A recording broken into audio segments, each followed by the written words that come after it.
Being in religious communities of people who share your same beliefs is better for your mental health. And not only do we need community, but we're also drawn to it. Yo, this is Jon of 𝗤𝗲𝗰𝗄 for CrossExamined.org. Now, popular claim today in culture is I'm spiritual but not religious. And what's challenging about responding to this claim is that if we want to show people that there's a problem with it, we first have to be clear on what they mean when they say it, and also what problem they believe that it solves for them. So in this video, we're going to talk about what I found most people mean by the claim, what it is that they're trying to avoid by embracing the claim, and also why the claim doesn't actually help them to avoid the thing that they were hoping that it would. Let's get into it. Now, for a little background, the words spiritual and religious used to be synonymous in culture, but today they actually carry very different meanings that are directly opposed to one another. The word spiritual today is mostly used to emphasize the individual's internal self-discovery about what personal beliefs that they will and will not accept, whereas the word religious tends to be understood as a set of beliefs from an external community that are imposed on the individual from the outside rather than discovered from the inside. So, for example, when it comes to a religious belief, if you're a Mormon, then you have to hold to the basic Mormon beliefs. You don't really have the freedom to believe in things opposed to those basic beliefs, such as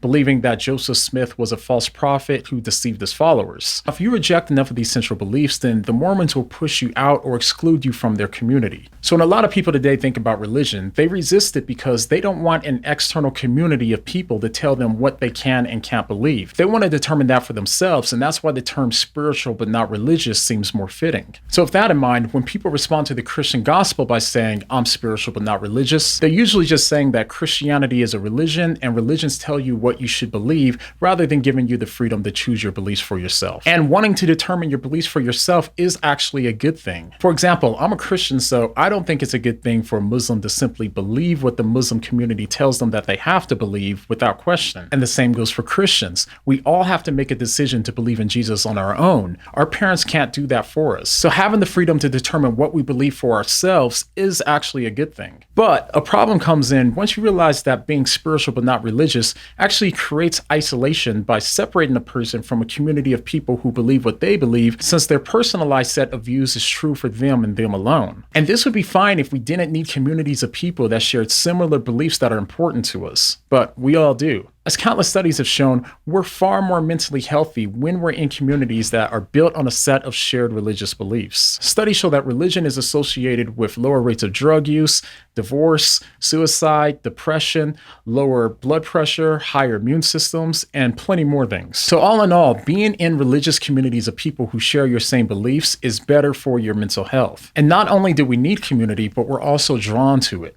At some level, we're all drawn to communities that share our same beliefs. And it's because of this that when we leave one community group, we find ourselves unconsciously seeking another group to bond with. For instance, someone who's trying to work out their sexual identity is going to try to find others who also had similar questions. And in time, this person's social group will likely be several people who started with the same questions and came to the same conclusion. Or maybe they started out as a Christian and they became an atheist. And naturally, they started to seek bonds with people who had similar questions or experiences and came to the same conclusion that God doesn't exist. As a result, they find themselves in a community once again, and without knowing it, they're right back to where they started. As the spiritual but not religious person begins to determine what they believe and they don't believe, if those beliefs are meaningful and important to them, then those beliefs become the things that they bond with other people over, and it's also the beliefs that become the prerequisite for people to belong in the community. So essentially, they've built or joined a group that functions in the same way that the religious communities operate, in that they now have a set of dogma or creeds that if you don't agree with,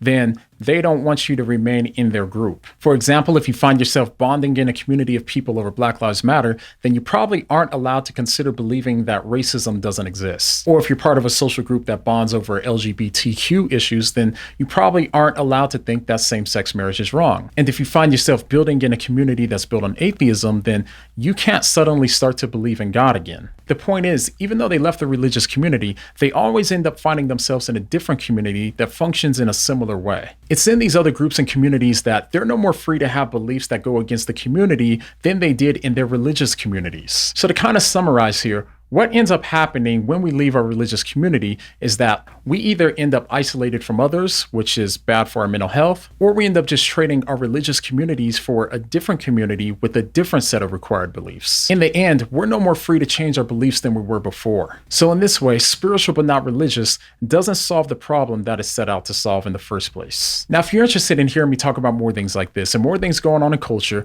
you can check out my YouTube channel called What Do You Meme? And for more exclusive content from myself and other apologists, make sure you subscribe to CrossExamined.org below. All right, see you guys next time.